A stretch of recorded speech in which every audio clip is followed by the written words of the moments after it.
Selamat siang Bu Yusnita. Wah, kita ketemu lagi ya Pak ya, di pertemuan demi pertemuan sampai saat ini. Tahu enggak Pak ya rencana pertemuan kita hari ini? Gimana Ibu? Sebenarnya selain PI, sebenarnya saya mau curhat sama panjenengan. Apalagi curhat mengenai komunitas praktisi yang saya gawangi. Saya kan mempunyai banyak kendala-kendala ini Bu. Saya bingung, kendala ini saya mau mengatasinya bagaimana? Karena ada beberapa yang mungkin membuat saya pusing. Tujuannya apa Pak? Ya tujuannya saya coba itu ya mendapatkan solusi dari panjenengan. Apalagi jenengan kan juga punya pengalaman sebagai pengajar praktik, pasti sudah punya gambaran kira-kira untuk menyelesaikan masalah itu mungkin begini. Mungkin yang saya tidak punya ide, barangkali dapat ide dari panjenengan. Oh iya, jadi kita ngobrol aja ya Pak ya. Nggih Bu, nggih. Ya, tujuan pertemuan kita hari ini intinya apa Pak?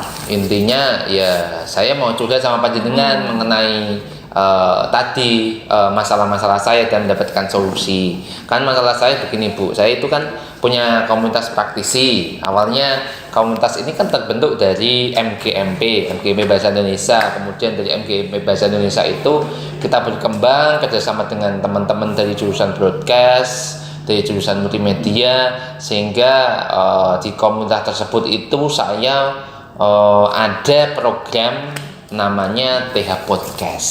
Nah, di dalam TH Podcast itu kan isinya kan untuk menyampaikan ide-ide, apalagi sekarang memang sedang hit atau sedang in di masyarakat tentang podcast. Nah, yang menjadi masalah itu Bu, saya itu terkendala dengan waktu Bu. Oh gitu ya Pak ya. Waktu saya sebagai hostnya, kebetulan kebetulan bintang tamunya itu kadang-kadang itu tidak sinkron. Gitu. Jadi ukuran keberhasilan yang ingin Pak Sob inginkan dari pertemuan kita hari ini apa? Nah, ukurannya ya saya mendapatkan solusi mengenai masalah-masalah saya, bagaimana bisa teratasi masalah itu. Oke. Ya. Nah, bentuk dukungan dari kepala sekolah dari apa yang Pak Sob pikirkan?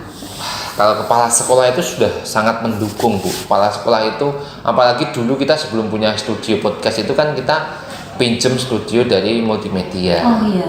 Kemudian kepala sekolah itu melihat konsistensi kami dari tim TH Podcast itu dan tim sosial media sekolah itu.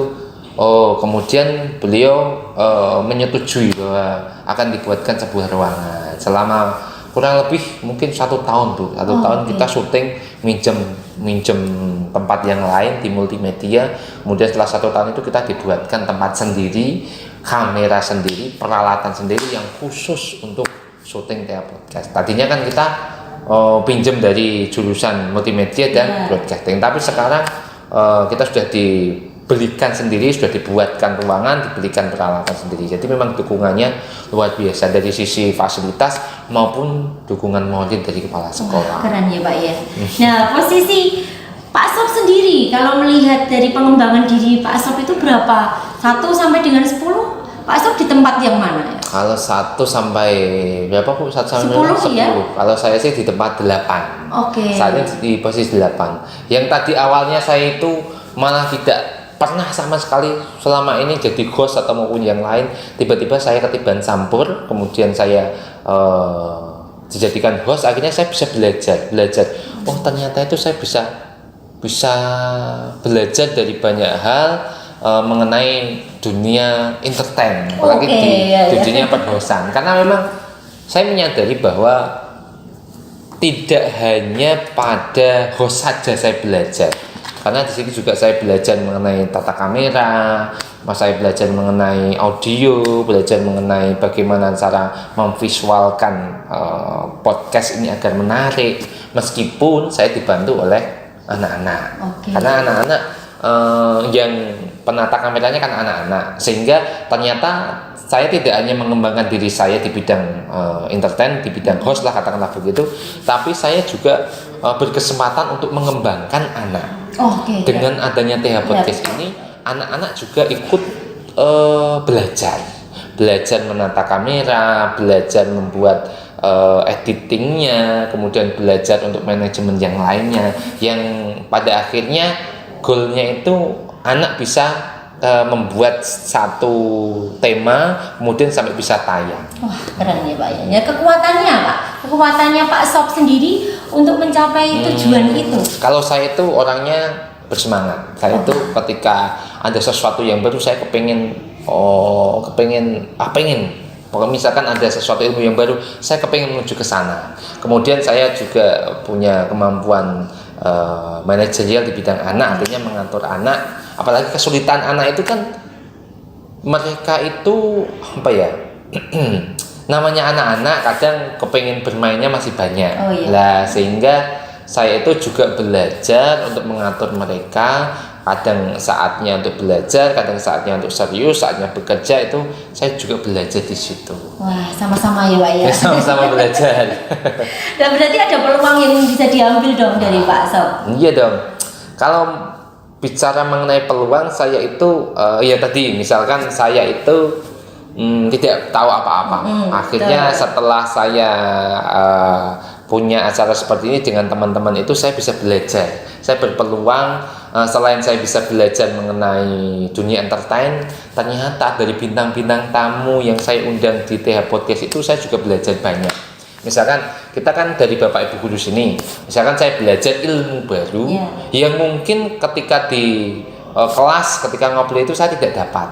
Kemudian ilmu itu saya terapkan, kemudian saya bisa sampaikan ke anak-anak. Ada lagi saya juga punya benefit atau peluang yang saya dapat itu adalah misalkan saya ngambil dari orang luar, tamunya dari luar. Tamu luar itu satu, ternyata itu untuk manajemen waktu itu juga tidak mudah, mengingat mereka juga punya kesibukan.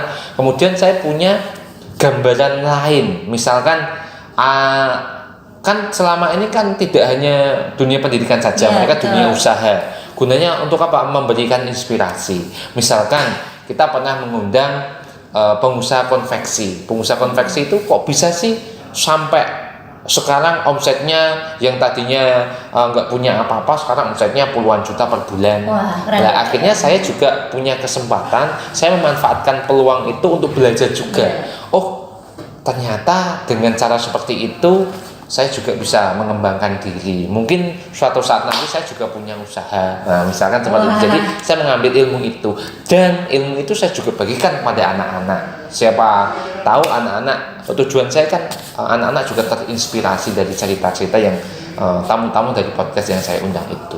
Ada hambatannya Pak saat melaksanakan kegiatan podcast itu? Wah ya, hambatannya ya banyak. Tadi yang saya sampaikan di awal tuh, hambatannya itu mengatur waktu. Yang pertama, mengatur waktu. Ada kalanya saya itu bisa, bintang tamunya nggak bisa. Ada kalanya bintang tamunya bisa, saya nggak bisa. Saya menyadari, saya selain di podcast kan saya punya tanggung jawab mengajar, saya juga punya tanggung jawab di bidang lain. Jadinya kadang-kadang untuk mengatur waktu itu awalnya mengalami kesulitan. Dan lagi anak-anak kita kan namanya di sini kan ada naik kelas, kemudian saya juga harus meregenerasi anak-anak yang belajar di sini. Jadi kadang-kadang itu yang menjadi hambatannya. Belum lagi selain waktu itu nanti masalah masalah kamera, masalah yang lain, harus ngajari lagi pada anak-anak. Meskipun saya juga punya tim sendiri, tim broadcasting itu yang nanti ngajari anak-anak. Saya memang tidak secara turun langsung untuk itu, tapi manajemennya sekarang syuting ini, besok syuting ini, besok syuting ini, itu juga harus kita pastikan. Kalau tidak, wah nanti bisa kocar kacir. Gitu ya Pak. Jadi harus ada solusinya dong. Solusinya untuk bisa hambatannya terminimalisir. Wah ya, saya solusinya ya satu, saya membuat rapat setiap seminggu sekali, terutama menentukan tema. Ya, kadang tema itu juga menjadi hambatan tuh. Iya, apalagi kan kita memang setiap minggu itu harus tayang satu, kemudian syutingnya setiap minggu 2 kali. Lah kadang-kadang kita menentukan tema, saat ini temanya apa yang sedang hit di masyarakat, itu apa yang sedang banyak dibicarakan anak-anak itu seperti apa. Kadang kita buntunya di situ. Lah maka dari itu solusinya ya saya harus rapat setiap minggu membicarakan kira-kira minggu ini yang sedang momennya apa. Wong kadang-kadang itu ketika saya sudah siapkan minggu ini misalkan tayang ini tiba-tiba ada sesuatu yang baru. Oh iya. Wah, kita buru-buru syuting set kemudian langsung saat itu yang sedang hit di masyarakat itu seperti itu. Apa hit di anak-anak itu apa? Misalkan ya harusnya minggu ini tayang acara anak-anak. Acara yang hostnya anak-anak. Tapi ternyata di sisi lain itu ada momentum yang lebih mengena yaitu misalkan hari guru. Wah, kemudian kita buat rapat, ayo hari guru apa? Akhirnya kita cari yang guru-guru inspiratif. Selain mengajar di luar itu beliau punya kemampuan apa atau guru terfavorit. Nah itu bisa saja nanti mengalahkan jadwal yang tadi karena momentumnya saat ini hari guru mungkin sedang banyak dibicarakan adalah hari guru. Jadi solusi lain Pak selain rapat? Selain rapat itu ya menentukan menjadwalkan sesuai waktunya. Misalkan jadwalnya betul narasumbernya. Jadi 1 bulan sebelumnya kita sudah menghubungi narasumber, kemudian menjadwalkannya, kemudian membuat solusi lain. Misalkan suatu saat itu membuat alternatif lain. Misalkan si narasumber tidak bisa atau ada kendala-kendala tertentu, mungkin kita bisa ganti narasumber lain atau minimal misalkan kru kami di Tia Podcast kan juga tidak hanya membuat podcast saja, tapi juga punya kesibukan lain. Artinya, misalkan tayangnya minggu depan, berarti minimal dua minggu sebelumnya itu kita sudah siap video yang akan ditayangkan, sehingga ketika hari H sudah bisa langsung ditayangkan. Kita jadwalkan di YouTube-nya, kita jadwalkan hari ini. Jadi tidak gerusa-gerusu kalau bahasa Jawanya. Berarti perencanaannya harus dimatangkan. Nah ini sampai ke perencanaan Pak. Jadi apa rencana Pak Sob sendiri untuk mencapai tujuan itu agar TH Podcast ini bisa berjalan lancar lah. Jalan lancar ya saya harus punya semangat dari saya sendiri. Kemudian saya juga minta dukungan dari kepala sekolah, dukungan dari teman-teman MGMB, teman-teman dari broadcasting dan lain sebagainya agar mereka intinya saya libatkan agar tujuan itu tidak berhenti di saya. Kadang sebagai manusia kan kita kan semangatnya kadang naik turun. Nah, ketika mungkin kita berkelompok, ketika suatu saat semangat saya turun, ada orang lain yang memberikan semangat pada saya. Nah itu teman sejawat ataupun kepala sekolah. Kadang teman sejawat saya yang sedang turun, saya membantu memotivasi mereka agar kita sama-sama naik. Artinya kita mereka saya libatkan untuk semakin menjaga bara api yang sudah ada. Jangan sampai bara api itu ya yang namanya rencana aksinya ya Pak Sob. Ada prioritas enggak Pak yang mau dilakukan? Prioritasnya yang saat ini yang harus saya lakukan prioritasnya adalah membuat jadwal yang pasti. Jadwalnya harus pasti. Misalkan jadwal syutingnya dari jam 1 sampai jam 3 ya sudah setiap hari Selasa dan Rabu. Bagaimana caranya saat itu harus syuting. Tayangnya hari Rabu, bagaimana caranya hari Rabu jam 5 sore harus sudah tayang. Wah, itu berarti itu prioritas waktu penayangan. Waktu penayangannya. Strateginya agar penayangan itu selalu tepat. Strateginya agar tepat ya perencanaannya juga harus matang. Nah tadi saya sampaikan 2 minggu sebelumnya video yang akan ditayangkan itu harus sudah siap, harus sudah jadi. Mulai dari judulnya, thumbnailnya, kemudian segala sesuatunya harus sudah siap sehingga kita jadwalkan di YouTube-nya ketika hari itu sudah tayang. Tapi ya kadang-kadang kita sudah jadwalkan ya Bu ya. Misalkan untuk tayang Rabu depan itu kita sudah upload di YouTube saat ini, jadi nanti tinggal tayang. Tapi kadang-kadang itu kan ada momentum-momentum tersendiri.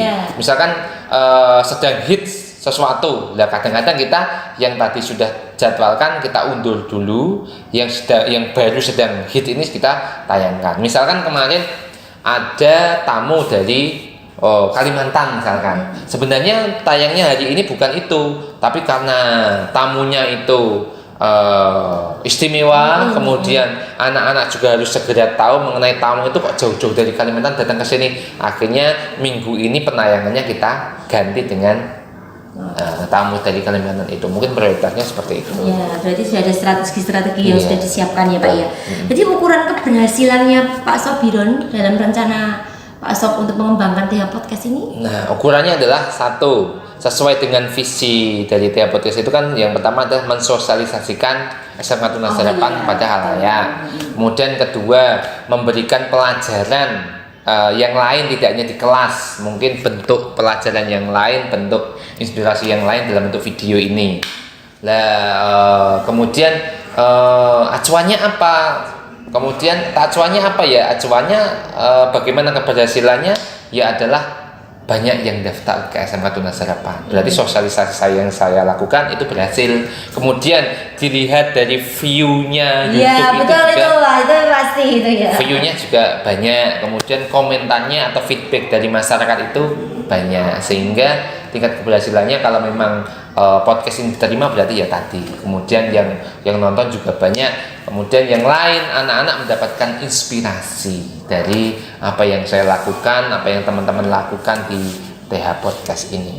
Nah, untuk mengantisipasi gangguan-gangguan dari orang-orang luar lah Pak ya. Untuk mengantisipasi pastinya saya merangkul banyak orang sehingga banyak hambatan-hambatan yang saya bisa minimalisir. Misalkan ya tadi saya menyampaikan merangkul kepala sekolah, merangkul komunitas di luar. Saya juga kerjasama dengan komunitas luar yang mungkin mau promosi ke sekolah kami, bisa kami rangkul. Yang mungkin tadinya teman-teman, misalkan di sini ya teman-teman ada yang mungkin tidak mendukung. Lah kemudian bagaimana caranya agar mereka mendukung? Kita ajak bergabung. Iya minimal jadi bintang tamu, biar dia juga bisa merasakan mengenai atmosfer di sini, mengenai asiknya di podcast ini. Oke.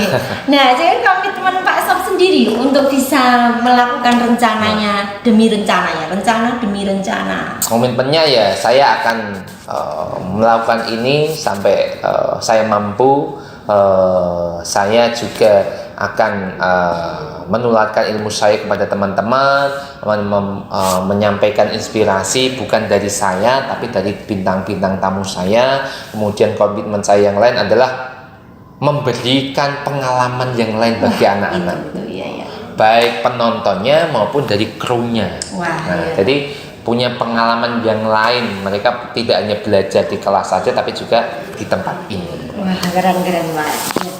Siapa saja ya Pak yang nantinya akan membantu Pak Sob untuk mengembangkannya semakin berkembang dan berkembang? Saya punya gambaran teman-teman di jurusan-jurusan itu akan saya libatkan. Selain selama ini kan saya dapat bantuan dari teman-teman broadcast, teman-teman multimedia, kepala sekolah itu sangat membantu. Selain fasilitas, dukungan modalnya luar biasa. Beliau juga nonton podcast kami, ada yang berkomentar, memberikan masukan, itu memberikan energi tersendiri. Kemudian teman-teman dari jurusan yang lain akan saya libatkan, apalagi kan kalau masanya PPDB itu kan mereka juga butuh peserta didik. Akhirnya saya melibatkan jurusan ini, jurusan itu untuk promosi jurusan mereka sendiri-sendiri. Senang ya Pak ya kayaknya berbincang-bincang sama Pak Sob. Gimana perasaannya Pak Sob saat ini? Ya saya lega, ternyata saya itu seawalnya tadi saya pikir saya tidak punya solusi, ternyata setelah ketemu panjenengan saya menemukan solusi, bahkan yang selama ini saya sebenarnya punya solusi. Dan kemudian diarahkan Bu Yusnita, ternyata bisa seperti ini loh. Akhirnya saya menemukan dan saya merasa sangat senang bisa bertemu dengan Bu Yusnita. Tindak lanjutnya Pak untuk bisa tetap di TH Podcast dan rencana-rencananya Pak Sob itu semakin berkembang. Tidak lanjutnya ya saya akan selalu konsisten. Kemudian saya minta bantuan pada teman-teman yang lain untuk terus aktif di TH Podcast ini, apalagi anak-anak itu juga regenerasinya. Saya akan membuat jadwal yang pasti, kemudian jadwal tayang, jadwal syuting, teman-teman siapa saja yang terlibat, anak-anak siapa saja yang terlibat, apalagi dulu anak-anak yang membantu saya itu anak-anak kelas 11, sekarang sudah naik ke kelas 12, nanti semester 2 mereka sudah tidak boleh memegang ini lagi, saya harus meregenerasi ke angkatan di bawahnya, dan itu terus akan saya lakukan. Terima kasih ya Pak ya untuk waktunya hari ini. Saya juga mendapat sesuatu yang lebih dan saya juga senang Pak Sob bisa menemukan solusinya sendiri dari apa Terima kasih. Saya harusnya yang berterima kasih Bu. Saya bisa menemukan solusi dari arahan dari Bu Yusnita. Selamat siang, selamat bersemangat. Terima kasih Bu Yus.